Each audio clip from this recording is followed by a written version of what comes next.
Where do we begin? Oh, we're sponsored by, well, A Man Can Dream. A Man Can Dream, Wow, but we're moving on to the second round against the Battle of Alberta. Let's go! Hey, Bruce, there it is. Bruce, there it was. I mean, at least it wasn't Adam Fox. What? Weird. Boom! Welcome back. Hello, guys. How are you doing today? Welcome back to the Puckin' Stuff podcast. Today we are going to go over some NHL talk. And this video is sponsored by, well, A Man Can Dream. A Man Can Dream! That records are being broken at a miraculous rate this season. Oh my god, it's absolute nuts this season. I'm not gonna lie though, the golden ages they're calling it the NHL is doing for advertising, which it's not the golden age, but this age is exciting to watch. I would agree. I wouldn't call it the golden age because we obviously haven't had this generation of players play in the Olympics yet. Thanks, Bettman. So I'm not going to call it golden era yet until that happens. But anyways, welcome back to Puckin' Stuff. I'm B-Dog. T-Dog is obviously. And this season is crazy with those records. T-Dog, what's the first record we got today that was broken? Records. So, one that is broken already, or one that is possibly going to be broken pretty soon here? The more impressive one. More impressive one. So, Alexander Ovechkin. Yeah, okay, good answer. Records. Has passed Wayne Gretzky. Yes, you heard that right. Wayne Gretzky for most seasons of scoring 40 goals or more. That's phenomenal. That is very impressive. Ovechkin, and that's why, and I'm not trying to put Crosby into this just because, there's always that Ovi-Crosby comparison, but those two players, they're timeless. They're completely timeless right now. Mm-hmm. It's phenomenal. I think, Ovi's just going for goal record, right? And I hope it. I think it will happen. I really do hope it happens. And I think it will. But it's just some crazy stuff. It's a treat to watch. You know what I mean? I think it's cool that we grew up with that era. I really do. I think that's the golden era, to be honest. That hockey was phenomenal. I think Crosby was the one that started the golden era with the golden goal in 2010. And I believe totally I think that's the true era of golden era. But I would say post-lockout to 2016, 2017, probably. I would push it to 28. I would push it to 2019 because 2018 Ovi won the cup. Yeah, true. I feel like things have kind of it depends on what you think, right? I mean, I think of so many memorable moments with the Hawks runs and the Kings runs and the Bruins win in 2011. As well as some of the upsets that happened in the early 2000s, things like that. Damn, we're getting old. We're only 20. I don't know. You know what? I guess there's a bit of biasness too. It's nostalgia for us, but I always remember watching those finals. I don't know. There's something a little more electrifying for some reason, and maybe that's just because I don't know what it is. But it's funny I say that because I feel like hockey is still really exciting. You know what it is? We're just missing the physicality, I think. Well, because you've noticed, actually, another topic I'll also bring up. Everyone's noticed in the Quebec leagues, the Quebec junior leagues, they're actually banning fighting from the league. And now you see that, and now everyone's probably going to transfer over to trying to ban it. And I don't think they should do that in one slight bit because that's what the excitement of the game is also a part of. Because you looked, I think it was a few days ago, you looked at Minnesota versus St. Louis. Yeah. And no one was really talking about the game until Fleury and Bimington were actually about the fight until the linesman got in the way. Oh, dude, that fight would have been amazing to watch. I'm so mad. There must be some unspoken rule or some rule that hasn't been spoken out into the media because the refs are really keen on stopping goalie fights, and it's happened, I want to say, 4 times this season. Yeah. And it's noticeable now. But it sucks. I mean, fans in some sense want to pay that ticket price or you pay that subscription to ESPN Plus or Sportsnet or whatever to watch something like that happen. I think, in my opinion, there are a few distinctive traits that take hockey and make it distinctive from the other major sports in North America. One is how there's no out of bounds play. And the advantage of being on ice, that's a big differential from other sports. But at the end of the day, to me, it's the physicality, right? Like, you can fight and, you don't get banned for it. But it's definitely changed in that sense. And I haven't seen or heard one person say with the Q news about the ban and the fighting, no one's been like, oh, yeah, I think so.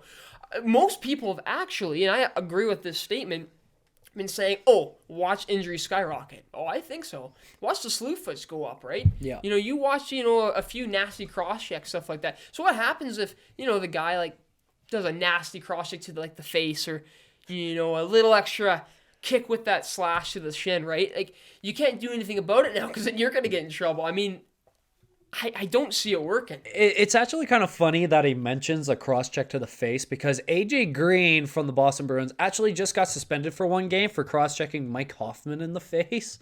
Did you see that? Did you see the stitchings that Mike Hoffman got on his chin? Yeah, he was mad. He was pissed about Greer that. getting one game, I mean, whatever. But I understand Hoffman's thing when he got, like, more games for his... What was it? Did he... was it a cross-check that he did as well? Yeah, he did it well because he did the first cross-check to the chest, and then he went up. So, yeah. I mean... But he came out on big video and was mad at it, right?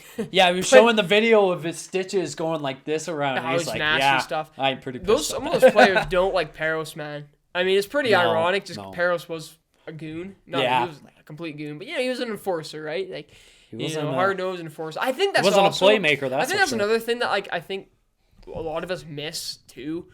That golden age that we talk about, there were still, like, fighters and enforcers, right? There was still a spot or two on the lineup for some guy to just, be there to support the superstar or whatever, right? The days of Lucic and Prime. I wish we could have those. Stuff like that was, but it's it's somewhat there right now. But I mean, it's different with Reeves and Lucic and maybe Trent Frederick as an example, or they're more just hard-nosed fourth-line chippers. Yeah, Wayne Simmons as well, another very, big... Very different, right? Simmons, how many games does Simmons even play? Let's see how Wayne Simmons, I think he's still on the Leafs and played like maybe 30, maybe?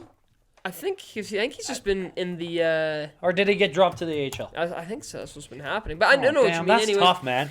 That guy was actually like a decently top forward in the 2010s. But stuff like that, right? Especially with Philly? It's changed like that, but I think certain things like that has completely... he's only played 14 games. Yeah, he's been playing with the Marlies, but he's played 14 games with the squad. Okay. Yeah. Okay. But yeah, ultimately that. Okay, we should get back to the actual whole Ovi thing. Isn't it just phenomenal what he's doing, though?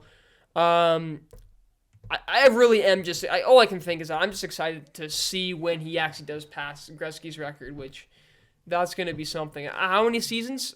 Didn't we guess 2 or 3? I can't remember. I think, it was about 2 or 3 seasons that we guessed. But, yeah, if you looked at the record he just broke with the most 40 games in a season, and that just tells you instantly he's going for the goal record. He's going to possibly break the goal record. And, honestly, well-deserved by that guy. Honestly, because for years and years he's gotten slandered in the 2010s for obviously not winning a cup, and he finally did.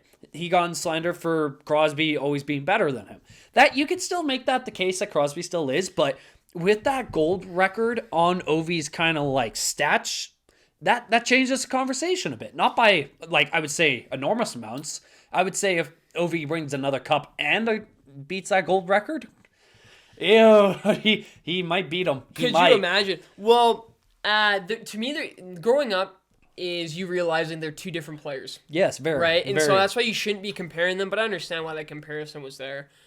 As well, too, like, I feel somewhat bad for Washington in some sense because you can't really retool. You're going to do whatever you can to keep Ovi happy, which, that's allowed, and they've given him permission for that. It's just going to affect them in the long run, and then... just hearing some rumors like Kuznetsov wants out, so like people are wanting out. That's true, like because he probably wants to go somewhere to, get some championship. And in all honesty, I like Washington. The Cups are not really the goal, and I think the management's mind right now. I think it's kind of chasing this history for him, and I think it probably gives the Caps some publicity too, right? But I think there's a few things with that organization that won't change until Ovi retires, leaves, or gets the history marker. I think honestly, like, Ovi's done so much for that franchise, though. He was the number one guy for so long, and you know what's kind of a funny thing, too? He kind of proved the narrative that, like, if you there's a narrative or a theory people say that, like, in hockey, it's not the wingers that truly win you a championship. It's always the centermen that win you that championship, right? But he kind of threw that theory right out the window when he won, and, like, he's done so much for the franchise, especially bringing a cup to Washington, and I would love to see him win one more. Oh, it'd be really cool. If it was to happen, it'd have to be on a different team. No, 100%. A different team. Because, like, we've obviously seen Washington kind of going down the drain, especially this season, because they're not even a wild card spot, and it's just not looking pretty for them. But there was also tons of talks of, like, people really want to see Crosby and Ovi play together, and I think that would be amazing, but that probably won't happen. That would be cool. That won't happen. It won't happen. Honestly, if there's anyone, like, the whole Kane thing really, like, shocked me a little bit to see him not in a Blackhawks sweater. Yeah. So if that ever happened to Ovi or Crosby, whoa, oh man, that would be. That would mess with my head. That just proves that the Harambe timeline's a real thing. That's what I think. So. Oh God. 100%. God.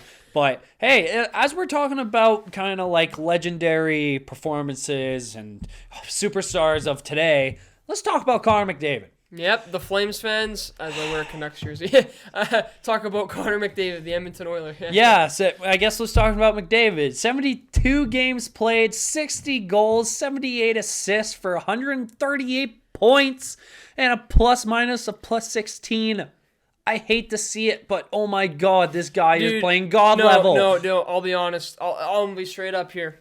As much as I am a Flames fan, I got much respect for great players, and this is just, it's a treat to watch. I've watched him live, let's see, how many times? 1, 2, 5 or 6 times, I think. I can't, 5 or 6 times, and yeah, it's night and day difference. It's phenomenal, because some of those games didn't really see him out much, but all it took was him to play maybe 1 minute or 2 minutes of his full potential, and he would score a goal or two. Or that shot is phenomenal. His hockey IQ is outstanding. His speed, and he can pass. Like, just everything. Like, it is just the perfect complete player. I don't know how to. Yeah, literally. I don't know how to, like, say it. Like. And he's physical, too, sometimes, right? Like, he'll actually throw the body a little bit, which is something that, man, like, you don't see a lot in that kind of player. Right? This is just, what we're seeing is phenomenal. He is, by the way, he is at 138 points right now. If he hits 150 points, he will be the first player to reach that milestone in a season since Mario Lemieux. So that puts it into perspective of what type of player we are witnessing and watching right now. And that's phenomenal. That is absolutely phenomenal. And it's just awesome. So I'm rooting for it, you know? And I really do think something like that, with how he's playing, say he gets to 150, I mean, that could be some momentum that honestly helps Edmonton even a little more in the playoffs. Yeah, it really does, because, like, they seem like a really confident team right now. I think, like, that Ekholm deal has really solidified that, as well as getting pretty decent numbers with Stuart Skinner. Yeah, I mean, you kind of are right with this. The potential, there's 10 games left. Does he potentially hit 150? Maybe he'll be close, but only time will tell with that answer. But I think this team has obviously shown a lot of improvement since the trade deadline, with Ekholm being an addition for them for sure. But obviously there is that kind of scarce, because, like, dude, you still look at the West. There's a lot of teams they do have to verse. 100%. Like, I think Vegas will be probably one of their biggest shocks, or biggest challenges. Same with Colorado again. Oh, yeah, no, definitely. And I think the team 2 still beating the West would be Colorado. I just think, of course, with the injuries, it looks like a Stanley Cup hangover, but I don't think you see that until they get out of the playoffs, for say. Yeah, exactly. And, like, actually, one question I'll even get into is ESPN actually was talking about McDavid of where do you see him on the all-time list? And they're like, oh, he's already shooting for one of the best of all time. And I'm sitting there like, you're dumb. ESPN, man. You're like, honestly, I'm sitting there just listening to this. I'm sitting there just listening. Like, no, it's not like Stephen A.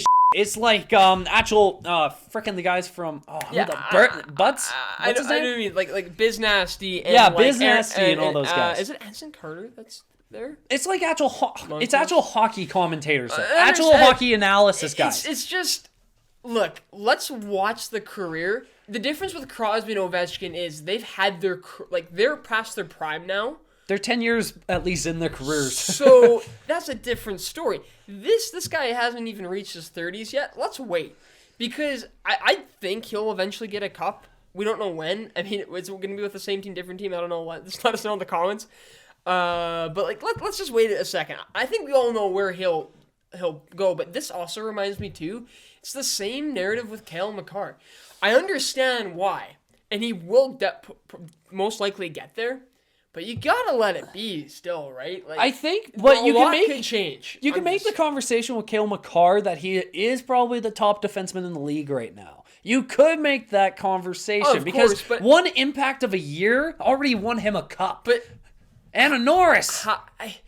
I understand. The difference what bugs me with McDavid is he's had these amazing regular seasons, but he can't push enough to get to a final yet. Well, I haven't seen this guy in a final. That's true, but it's not him. It's not the individual. I know it's not him, and that would go with Makar too. It wouldn't be just the individual effort. It's also the team. But obviously, as an individual, you have to work as a team to get to there. And I feel like it's such a hard conversation to have this in hockey with cups because this isn't obviously it's not like the NBA where it's an individual conversation. Yeah, no parity, single-handedly one guy wins you 5 rings. But honestly, if I put this in NBA terms of you were talking about McDavid and McKinnon, a lot of people would actually say McKinnon's the better player because he already got a cup under his belt. That's a good point. Hey? That is because it's where does the line really start of where do you put him in all-time greats? Because it looks like McKinnon's ahead of him right now. I just don't think you I don't think you had this conversation with all of those players because of the age and the state of their careers right now. I mean, true. But if you were to put, the way McDavid is, you probably have to put him just under Gretzky, Lemieux, Howe, and Orr. Am I missing anyone else? I feel like you're missing a lot, but Ovi Crosby. But then I see. Then it's Makar and Lindstrom. You can't put Makar ahead of Lindstrom. But that's what I'm talking about. This is so absurd that this is an actual conversation right now. This is a stupid conversation. Let the career play out. So basically, McDavid's this conversation doesn't make sense because he's already been here for 9 years. That's crazy. That is actually okay. That's kind of crazy in my opinion. But oh my God, McKinnon's been in for 11 years. That boggles me. Oh my God. No, but boggles me. Okay, I can kind of see why then, a little bit of why you have the conversation, but I think McDavid really needs that cup to solidify more greatness. He really does. I'm just telling you it's going to happen, and I'm going to tell you this. He's not even technically in prime age. 26. 26 right now? 26 right now. Yeah, he's prime years next year. Prime years is 27, 28, 29 or something. Something like that. He's not in prime yet. He's not technically he's not in prime yet. That's terrifying, man. That's absolutely terrifying. Oh my God, that's crazy. I'm just telling you, a season like this, why couldn't it be the Oilers coming out of the West? And I'm just asking that because is it not a possibility? I mean, it's not. I'm not saying it isn't a possibility, but just it's a weird rounded team, man. They updated their defense core a little bit with that Combe, which I agree he is a great fit for that team, but who knows what could happen. And I feel like it's not just Draisaitl and McDavid that could just kind of carry their way to that finals. I really don't think. Hyman and Hopkins, man, they are really good staff players. Right? They really are. And even they got bodies too. Now Costin, can throw the body a little bit as well. I think Yamork also plays a pretty gritty game to be on the fourth line. Stuff like that's pretty solid. But I agree with you on that sense. Just with passing everything, how do you feel? I mean, like, Edmonton's a good example of that, of course. Same with Minnesota, right? Minnesota's first in the Central, but I think they have a battle if they have to play Seattle or Winnipeg or whoever comes out of the wild card. Oh, there. yeah. And if Minnesota stays. Because Minnesota's always been known for just mediocrity in the playoffs, where it's just... I don't know if it's that the intensity's not there, but they just can't get it done. I think, can we actually just switch it to playoff talk now? Okay, well... Sure, I mean, is there anything else to say about McDavid? I mean, at the end of the day, the dude is crazy. I think he could hit 150. If he really wants to, I think he will. If not, and he just wants to relax it back and wait for the playoffs, maybe then he won't make it. But all I know is I'm definitely keeping an eye on McDavid and the Oilers' play in the playoffs, because I think something could possibly happen. It could be something special. So yeah, honestly, congrats to McDavid for hitting that kind of milestone. It would be really cool for him to hit 150. Who knows if he does? And they do look like a deadly playoff team. It really is a treat to watch him, though, like in person every so often. So this is why we need to go to that outdoor game, bro. Yeah, we really do have to go to that outdoor game. It really is a treat watching McDavid and stuff. So thanks for beating us sometimes, I guess. I don't know. It's just annoying. I literally don't... Dude, Edmonton, I could care less. It's only until they play the Flames. Then I am the most anti-McDavid person in the world. Like, I actually hate the Oilers so much when they're at the Dome. It's so funny. Oh god. Other than that, I don't care. But it's like any team. I might as well just get right into it. We have the playoffs coming around the corner pretty quick. We're about 10 games away until the season's over and playoffs are here. T-Dog and I probably won't have to stress so much about playoffs this season because our team probably won't even make it. And since we're already talking about the West, let's go through the West standings and I'll give you what's going on. Minnesota leads the Central with 93 points. Dallas is right behind them with 92. Colorado is right on their tails as well with 90 points. And in the Pacific, Vegas leads with 96. Los Angeles leads with 94. Edmonton is in third with 90. And the wild card spots that are taken by Seattle and Winnipeg. Seattle with 88 points and Winnipeg with 85. And there's two teams on their tails with Calgary and Nashville with 81 and 80. Let's not forget St. Louis. They're 10 points. No. They're 15 points behind. No. Yeah, you're funny. They've won. No. Hey, their streak is a win-1 right now. Hey, they could be. They're 5-4-1 in their last 10. I'm just saying. All right, let's break down. I want to break down the teams that are actually at their top in their division there. Central. I was actually surprised to see Minnesota up there, but great for them. I think. If there's a year that Minnesota could maybe make a little bit of a splash in the playoffs, I think it has to somewhat be this year.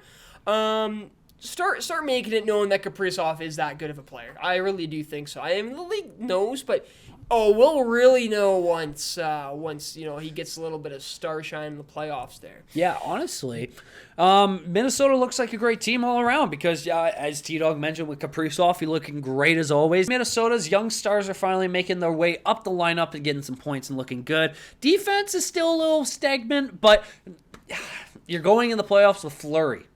How could you really complain?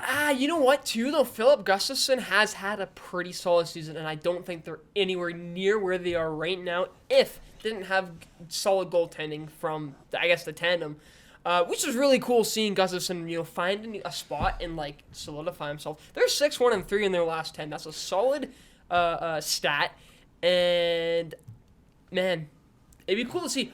Minnesota fans are pretty fired up, man. So can I be honest about something? So you know how, with the other Minnesota team, the Minnesota Vikings from the NFL, we looked at this team and we looked at them and just nah, they're gonna be a bust. They're not gonna make it, right? I'm sorry, Minnesota Wild look like a bust. Okay, they do. I don't think they make it deep. This is why I think they're in trouble, though. I guess they would be playing. Seattle. Seattle's playing with a little bit of house money, though, right? Because they shouldn't be in this position. No. But they're getting goal scoring from, Jared McCann. 35 goals, I think, this season. Some crazy, some solid stat. In all honesty, Seattle's biggest problem is their goaltending. So I think Minnesota could make it out that round if that was to happen. But Seattle playing with house money, they could just McCann's putting up 35 goals. just solid numbers. Wow, that's actually really crazy. So what sort of measure point he needs to be this season?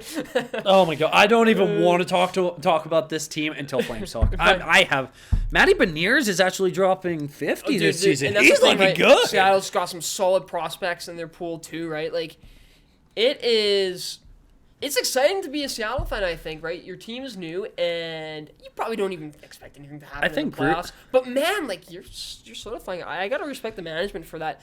Can I also say one thing about Seattle before you continue? Okay. It is kind of shocking to me that they're also getting, like, prime San Jose Martin Jones going out of nowhere in Seattle. I think that's pretty funny. And Philip Grubauer is not doing terrible. Well, let me double check, because the last his goals against average is not great with the 3.06, and his save percent, like both save percentage are under 900, but he's still putting up 24 wins and 12 losses. Like on paper, he doesn't look bad, but the goaltending I think could be. It's kind of weird. It's kind of weird with that team's goaltending for sure. Just back to Minnesota, I think your best chance is you stay number 1 in the Central and you play Seattle, because would you want to play, say, Dallas or Colorado? Dallas is thriving right now under DeBoer, and like the addition with Dadonov has been good, and it's like they've upped their scoring ability. Like, can you imagine this Dallas team playing the Flames last season? Oh, I think that would be.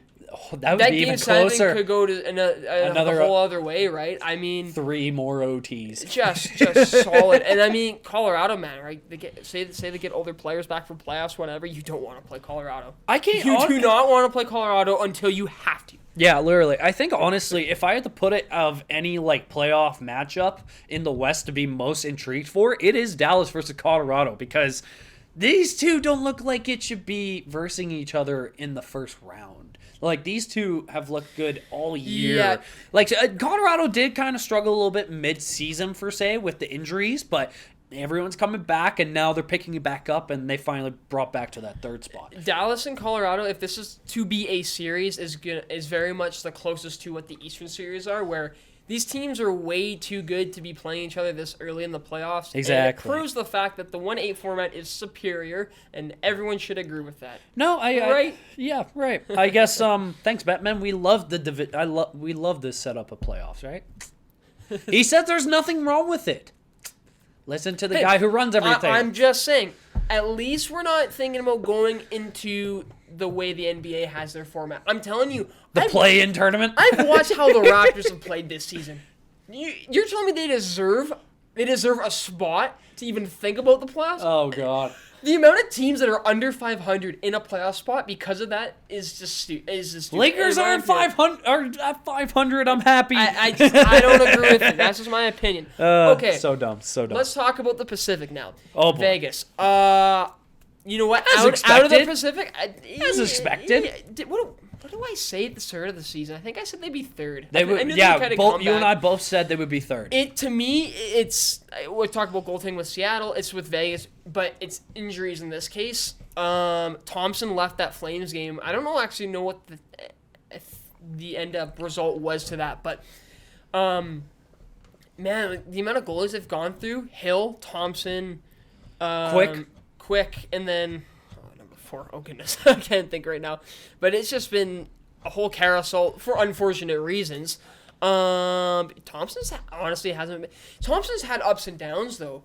I think Quick though with playoff experience could become prime Quick if need to be. It's a whole thing, but have you seen Jonathan Quick with Vegas recently? He's putting up stellar numbers. It's been like rough at that first game or two, but now it was after his first game. It was after confident. Yeah, but this is a team without Mark Stone for the entire season, and they've been able to be very strong offensively. I can't wait to see Eichel as a number 1 center going in the playoffs. He's such a good player, but dude, it's like his whole career's just been so wacky. But like, I mean, hey, he could prove himself this season. Is it also just weird to me that Eichel and McDavid are in the same division? That is weird. That is weird. You don't really think about that, hey? Like, you never think about that until now. We really do get to see a lot of pretty darn good players in the Pacific. Yeah, we really do. But you don't really think about it as much. But I mean, there's some solid. I don't know. I mean, I've watched a lot of Vegas games live, so I think I prefer to watch other teams. I try and like spread it out, right? You want to see the Flames have teams. been versing Vegas a lot recently, and it's been kind of killing me watching Vegas recently. But anyways, so good, moving on. But 8-2-0 in their last 10. Like, my goodness. And right now, technically, playoff standing wise, they would be versing Winnipeg in the first round. Conference Finals rematch from 2018. This would be a fun. It would be a fun one. I poor Winnipeg. I think look at Winnipeg's record in the last 10. Okay, it's inconsistency. It's the same it's with 500. like everyone else trying to get that last wild card spot. Any of the three teams there will probably be versus Vegas. I don't know. Yeah, that's very true. I don't know how to feel, but I think it would be a decent series. I just don't know if any team. I think Vegas has the odds on that one. Yeah, honestly, I think Vegas does have the odds on that one. And I think another matchup that would be fun is where the number 2 and 3 seed, a rematch from last season's first round playoffs, Los Angeles, I almost said Lakers, Kings versus the Edmonton Oilers. I think this one will be still a really fun matchup, but I think Los Angeles is going to be a little bit more prepared for this matchup. They look way better than last year. They are stronger than last season. They really are. And now that they have goaltending that isn't giving them awful numbers, Copley and Korpisalo is really good. LA man, their management has done retooling correctly. Yeah. Someone made a good point with this on one of the Flame pages, because how we have been with our retooling, it's been abysmal. It's actually been embarrassing that you actually see it now. Yeah. But LA, you win your cups. You have to, lose some of your players because of cap reasons and stuff, but you retool it so that you have a lot of solid players. Byfield hasn't even let's just say, what if Byfield eventually breaks out? Oh, that's right? gonna be scary. Think about but you know what I really Grundstrom, Mikey Anderson, the additions of Fiala, right? Mm-hmm. Just players like that. Keep up with the young guys, right? Like, I think this team also looks so good. Well, because if you think about how they retooled it, obviously, yes, their Stanley Cup players did retire, move on, right? But they kept Kopitar and Drew Doughty and built around those two. That's such a... And Quick. That was crazy to think of because, obviously Quick now is in Vegas, but they did so well retooling around those guys, giving them the young pieces to grow still. And look at them now. They're second in the Pacific, still contending for a cup. That is crazy. Laurent Brossoit was the other Vegas goalie. But yeah, so that's true. And I think before that would have been a weird thing to think about. Like, why would you? Oh, I guess Dustin Brown too, right? Oh, yeah, before he retired and hung up the jersey. It'd be kind of weird, right? But it works out in the end. I just think it really does. LA just won't. They just won't leave. No. So Kempe, Arvidsson, yeah, for sure, right? I don't know why all these players are just losing my head right now, but just Kaliev's another great one. Kupari, Velarde also. These are all these guys. A lot of these guys are on either their first contract, which are usually bridge deals, or not even signed yet. It's just it's a young core that could look scary for the Pacific. And I think the Gavrikov trade is helping them. Jersey's a phenomenal player. They just, dude, they could be beasts for times to come. Yeah, they really could in this division and this conference. LA Ottawa final in 2026, 2027. Oh god, I feel like that would be so boring to watch in my opinion. But I guess we'll see what happens in that. Honestly, I'm tired of talking about the West. Let's talk about the East, shall we? Or do you have anything miss anyone else? No, because we mostly already talked about Edmonton. Seattle we talked about. Winnipeg we talked about. Calgary we don't need to talk about. Nashville we probably should, because let's see here. They're literally 3 games behind. Yeah, I'm okay with talking about Nashville. Dude, I mean, if you think about it, Nashville could just pick that spot up. Yeah, they really could. They have the games in hand. They're 3 games behind, and they're only seriously 5 points out of the playoffs. This is outstanding because they sell at the deadline. Oh. And Soros is just being Soros. Is just being Soros. I mean, I think it's just players that want to just perform and just want to show that they can play well. Like, dude, this team actually does look still pretty good on paper, and with the advantage of games they have in their hand, they could sneak into that spot if they wanted to. Very much so. But at the same time, I really don't think they should. I think it would be bad for them because I think if they get in, that makes them feel that they're in a spot where maybe they're not, and then they make more moves to buy into that idea, where I think they should keep selling and just to get that retool. Yeah, because I think that's the way to do it. I think they should do it exactly how LA did, because obviously you had your chances at the finals before, and what you proved this trade deadline is you sold so much and gotten so much picks, and it just looks so good for your future. Now, if you make playoffs and you're like trying to invest it the other way, it could ruin a lot. So personally, I wouldn't want Nashville to, but I guess we'll just see what happens. That or we're just biased. We just want the Flames to get in. No, I want a stress-free playoffs. I don't want this team here. Speaking of stress-free, which is not going to happen, the Eastern Conference. Ooh, oh my goodness. Golly gee willikers. I'll start with the Metropolitan. Carolina is first, 100 points right now, 70 games played. The New Jersey Devils have also clinched second in the Metropolitan with 98 points. The New York Rangers behind them by 2 points at 96. Boston, they've had an okay season. 117 points. It's okay. In 72 games. Best team in the league. It's all right. Whatever. Toronto, second with 95 points. Tampa Bay, 90 points, third in the Metro. Then your wild card. It's still a little bit of a battle. New York Islanders right now are first in that wild card division. 83 points with 74 games played. Pittsburgh is second with 80 points, 72 games played, but Florida's right on their tail. Although Pittsburgh has a game in hand, Florida is a point behind. So that's something to look at as well. You can't even take out Buffalo and Washington. They're both 76 points. You technically can't even take out Ottawa. Ottawa too, 75. Detroit, then you get to that point, no. But, I mean, let's be real. I don't honestly think Buffalo and Washington will make it. But Florida could sneak in. It might take to the last game. It might be like Vegas last season where it goes right to that wire. Dude, this is looking like a great dogfight getting into... This won't be figured out until game 82. Literally, it will not be figured out to the end of the season. I'm going to let you pick the first team or even series, potentially, that you want to talk about, because there is so much to talk about with this East. I feel like there's not really a point of talking about a wild card team and a first team yet. I think our first one that we need to talk about is New Jersey and the New York Rangers. Dude, this looks like the greatest series going into the first round. The thing is, so hyped. The possibility, though, that New Jersey could overtake Carolina. Please don't. We want a New Jersey-New York series. This is the one I'm really wanting to watch because this could be awesome to see. Oh, this is going to be so great if this happens, dude. Because obviously we haven't seen a playoff match like this since 2014-13, I would say. Since Henrik Lundqvist was still around. Was it 2014?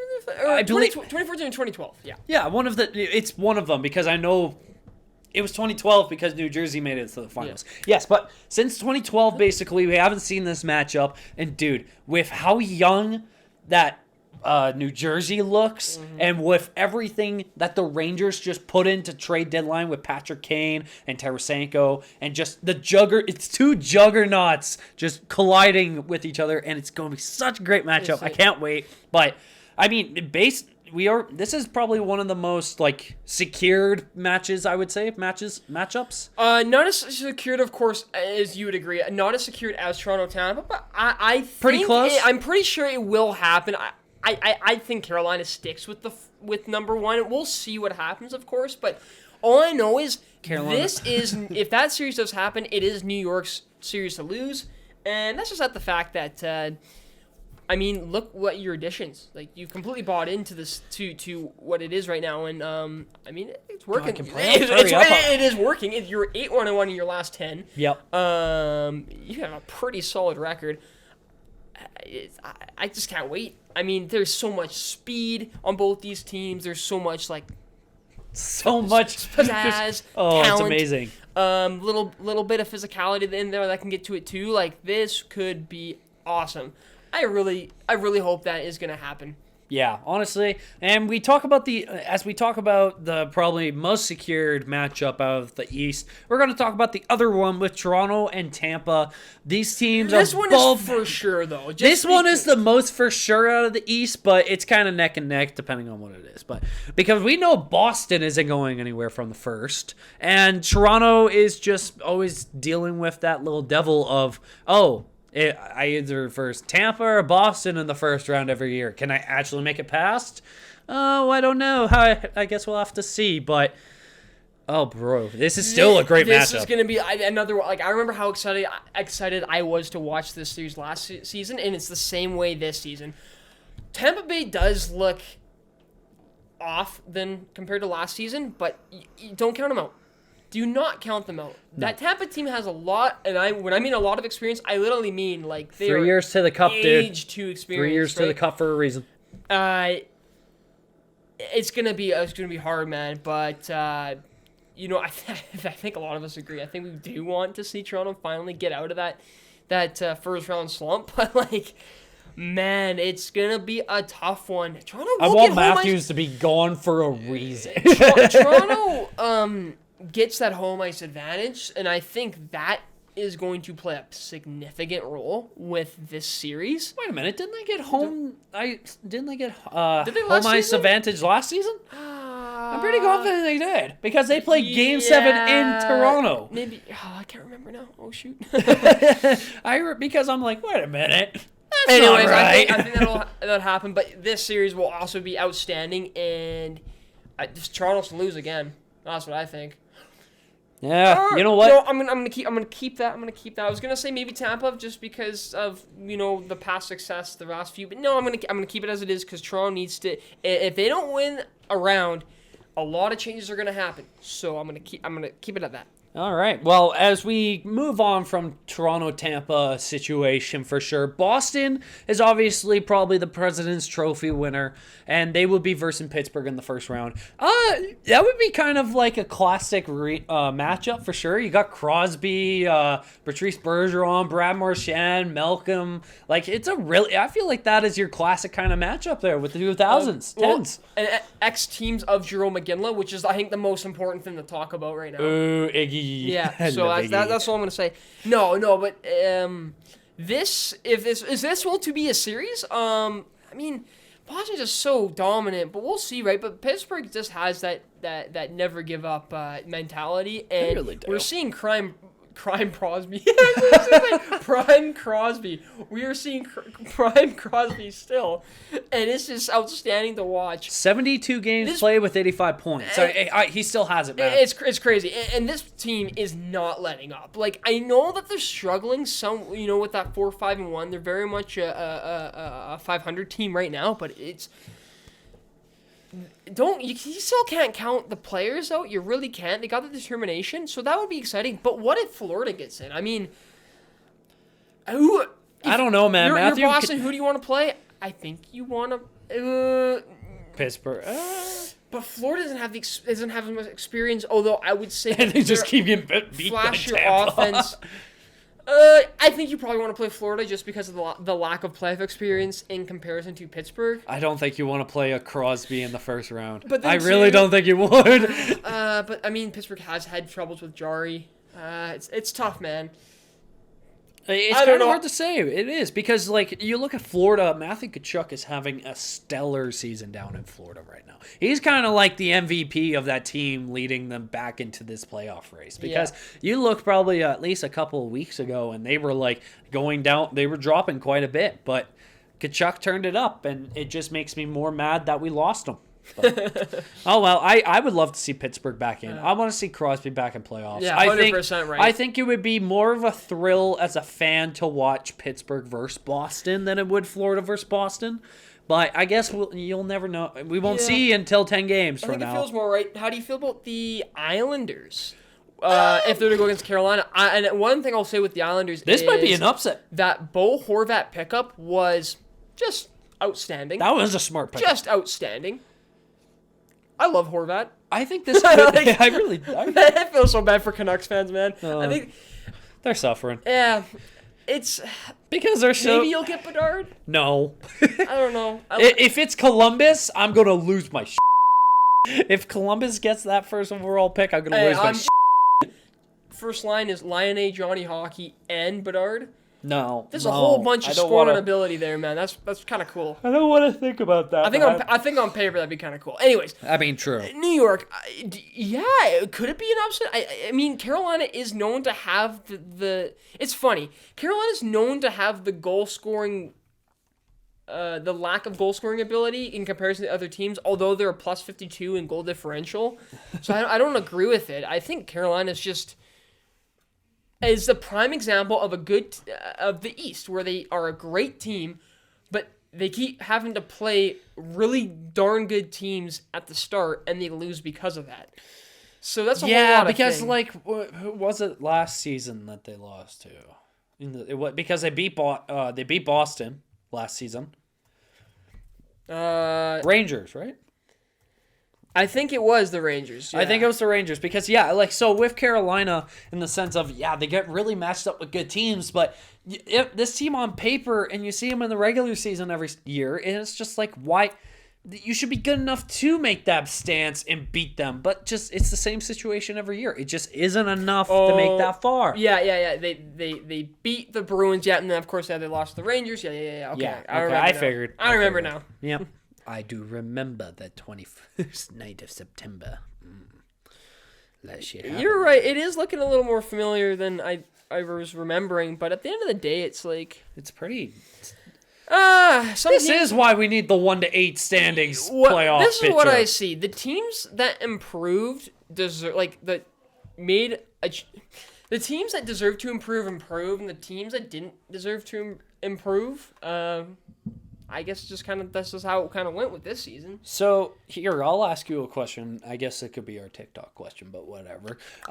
If you're looking at the West and the East, what could potentially be your upset?